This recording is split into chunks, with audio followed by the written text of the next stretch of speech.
Padre, del Hijo y del Espíritu Santo. Amén. Continuamos con la reflexión del libro de Josué, capítulo 13, versículo 1. Dice, siendo Josué anciano y entrado en años, el Señor le dijo, tú ya eres anciano y entrado en años y todavía queda mucha tierra por ocupar. Esta es la tierra que falta. Todos los distritos de los filisteos, de los gesuritas, desde Sijor, que está frente a Egipto, hasta el límite de Crom por el norte, lo considerado territorio cananeo, y los 5 principados filisteos, Gaza, Asdod, Ascalón, Gat y Ecrón. El de los Gebeos al sur, toda la tierra de los cananeos, desde Ará, desde los sidonios hasta Afeca y hasta el límite de los amorreos, perdón. La tierra de los giblitas y todo el Líbano hacia el oriente, desde Baal-Gad al pie del Hermón hasta la entrada de Hamat, y también todos los habitantes de la montaña del Líbano hasta Misrefot, Maín, todos los sidonios. Yo los expulsaré delante de los israelitas. Tú limítate a asignar en heredad por sorteo esa tierra a Israel, tal como te lo he mandado. Reparte ahora en heredad esta tierra a las 9 tribus de Israel y a la mitad de la tribu de Manases. Porque ya había otros 9 y media y la otra mitad que se le había entregado a Manases y las otras 2 tribus que ya habían sido entregadas, ¿verdad?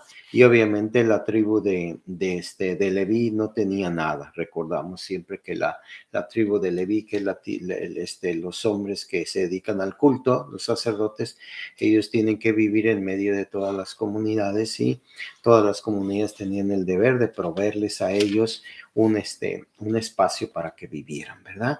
Pues así les explica otra vez cómo es entregado toda la tierra de la tierra prometida, y al final de este capítulo 14 también dice que el país finalmente descansó de la guerra, ¿verdad? Ya Josué es un anciano y él tiene que preparar su sucesor y tiene que organizar todo para que se reciba la tierra que faltaba a estas tribus, que digo son la mayoría, ¿verdad? Pero entra en un estado de paz, que es al final de cuentas algo tan ansiado por ellos, porque muchos años fue un tiempo de guerra. Bien, la verdad es que todo el tiempo el pueblo de Israel permaneció en esta acción de ser acosado, amenazado, de quitarle su territorio, incluso de ser expulsados de su territorio. El Salmo 83 en el versículo 19, y sepan que tú tienes por nombre el Señor, que solo tú eres el Altísimo sobre toda la tierra. El capítulo 7 de San Lucas dice, cuando terminó de decir todas estas palabras, perdón, al pueblo que le escuchaba, entró en Cafarnaúm. ¿Cuáles cosas? Las bienaventuranzas, ¿verdad? Dice que había ahí un centurión que tenía un siervo enfermo a punto de morir y quien estimaba mucho. Habiendo oído hablar de Jesús, le envió unos ancianos de los judíos para rogarle que viniera a curar a su siervo. Ellos al llegar a donde Jesús, le rogaban encarecidamente diciendo, merece que hagas esto porque aprecia a nuestro pueblo y él mismo nos ha construido la sinagoga. Jesús, Jesús pues se puso en camino con ellos y no estaba ya lejos de la casa cuando el centurión le envió unos amigos para decirle, Señor, no te tomes esa molestia porque no soy digno de que entres en mi casa. Por eso ni siquiera yo mismo me he considerado digno de ir a tu encuentro. Pero dilo de palabra y mi criado quedará sano. Pues también yo soy un hombre sometido a la disciplina y tengo soldados a mis órdenes. Le digo a uno ve y otro y va, otro ven y viene, y mi siervo hace esto y lo hace. Al oír esto, Jesús se admiró de él y volviendo a la multitud que le seguía, le dijo, les digo que ni siquiera en Israel he encontrado una fe tan grande. Cuando volvieron a casa, los enviados encontraron sano al siervo. Después encontraron sano al siervo. Bueno, deteniéndonos en esta parte es la fe de este hombre, ¿verdad? Del centurión. Y esas palabras que no soy digno de que entres a mi casa, ¿verdad? Pero di una palabra y se hará. Es decir, tiene tanta fe en que Jesús puede sanar a la persona que no necesita ir y tocarla o decirle de frente, sino simplemente con decir la palabra. Y entonces así sucede, ¿verdad? No nos dice cómo es que Jesús lo dice, pero así sucede el milagro. Y esas palabras que usa el centurión son las que usamos nosotros antes de comulgar. Señor, yo no soy digno de que entres a mi casa, pero una palabra tuya bastará para sanar. ¿Verdad? Esas palabras son muy importantes en la vida de nosotros. No somos dignos, pero Jesús con una palabra, cuando vamos a recibirlo en toda su divinidad y la humanidad, es decir, en ese pedazo de pan está la divinidad de nuestro Señor Jesucristo. Lo recibimos para que nos sane, para que nos dé todo lo que necesitamos para amarlo a Él, ¿verdad? No nada más para pedirle que cure, que libere, que le encuentre trabajo, que se reconcilien, que ya no haya guerras, que ya no haya muertes, que viajen bien, todas esas cosas que pedimos y están bien. ¿Y no para qué? Para que lo amemos a Él, para que nos enamoremos de nuestro Señor Jesucristo. Y después dice que después marchó a otra ciudad llamada Naín, e iba con él sus discípulos y una gran muchedumbre. Y al acercarse a la puerta de la ciudad, resultó que llevaba a enterrar a un difunto, hijo único de su madre, que era viuda. Y la acompañaba una gran muchedumbre de la ciudad. El Señor la vio y se compadeció de ella y dijo: no llores. Se acercó, tocó el féretro, y los que la llevaban se detuvieron y dijo: muchacho, a ti te digo, levántate. Y el que estaba muerto se incorporó y comenzó a hablar, y se los entregó a su madre. Y se llenaron todos de temor y glorificaban a Dios diciendo: un gran profeta ha surgido entre nosotros, y Dios ha visitado a su pueblo. Qué palabras más importantes, ¿eh? Siempre el Señor visita a su pueblo, siempre el Señor nos visita. Jesús siempre tiene compasión. Se dan cuenta que aquí nadie le pidió nada a Jesús, simplemente el hecho del sufrimiento de esta mujer viuda y se le moría su única criatura que tenía, ¿verdad? Porque aquí dice un difunto hijo único de su madre que era viuda, hijo único de su madre que era viuda. Entonces, Jesús le dice: mujer, no llores, no llores. Aquí está lo que necesites para dejar de llorar. Y le da la sanación, le da la resucitación a su hijo, lo resucita a su hijo. El poder de Jesucristo es ilimitado, ¿verdad? Y Jesús siempre quiere que nosotros estemos bien.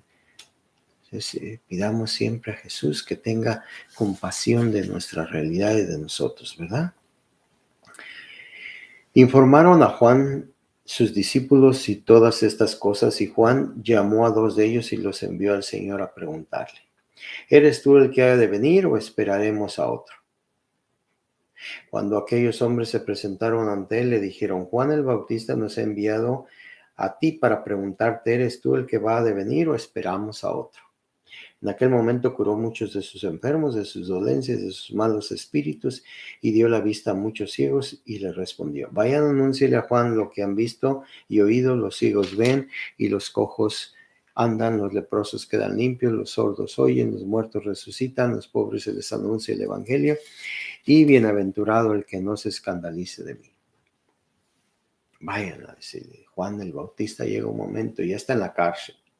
Ya él entra en una crisis y duda, porque probablemente también Juan esperaba un mesianismo diferente. Probablemente él esperaba ese reunir un ejército y combatir, o simplemente los envía para que ellos escuchen de viva voz que él ya tiene que decrecer para que Jesús se eleve y entonces ellos se muevan a ser los auténticos discípulos de Jesucristo, que de hecho eso sucede, ¿verdad? Varios de los discípulos de Jesús eran discípulos de Juan y se mueven a ser discípulos de Jesús en cuanto sucede la tragedia de Juan el Bautista. Entonces Juan tenía muy claro que él era solamente el precursor, solamente el que preparaba, era un hombre sencillo y humilde, ¿verdad?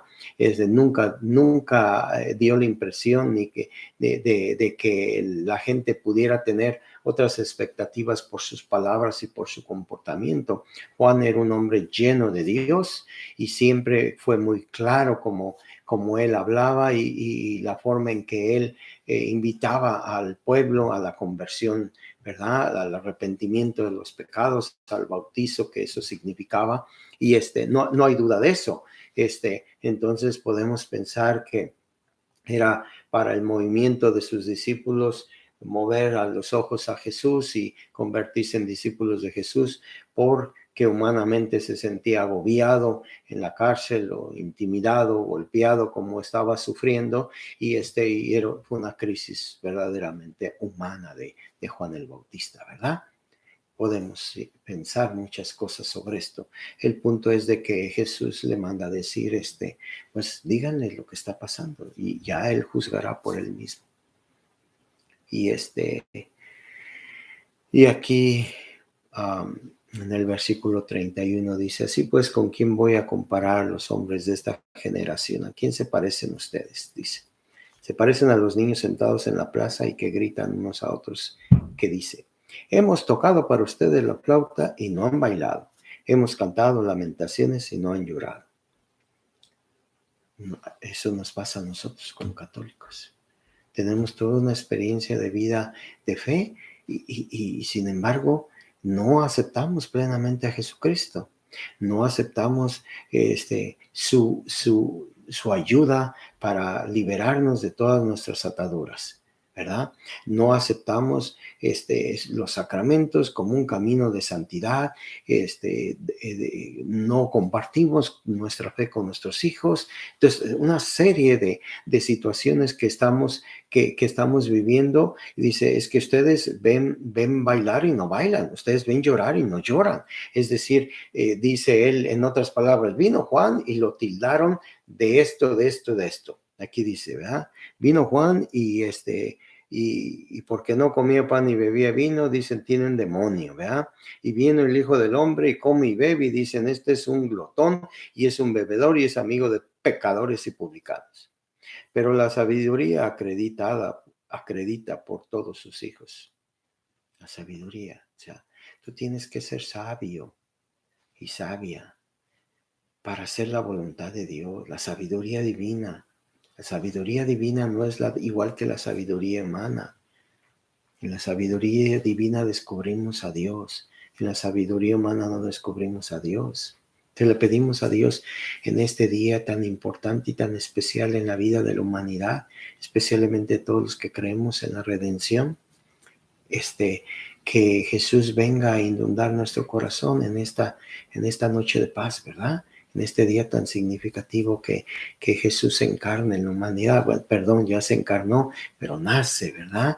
Y esa es la luz del mundo para todos, es la esperanza para todos, es el príncipe de la paz, es el Señor de señores, el Rey de reyes, ¿verdad? El amor de los amores. Entonces, un fuerte abrazo a todos y cada uno de ustedes. Que el Señor los bendiga, los cuide, les proteja, que su familia y ustedes tengan una experiencia hermosa de convivencia, pero sobre todo no dejen de orar antes de comer y antes de darse los regalos. Pongan a nuestro Señor en el centro de su corazón, en el centro de su mesa, en el centro de su convivencia, en el centro de toda su vida.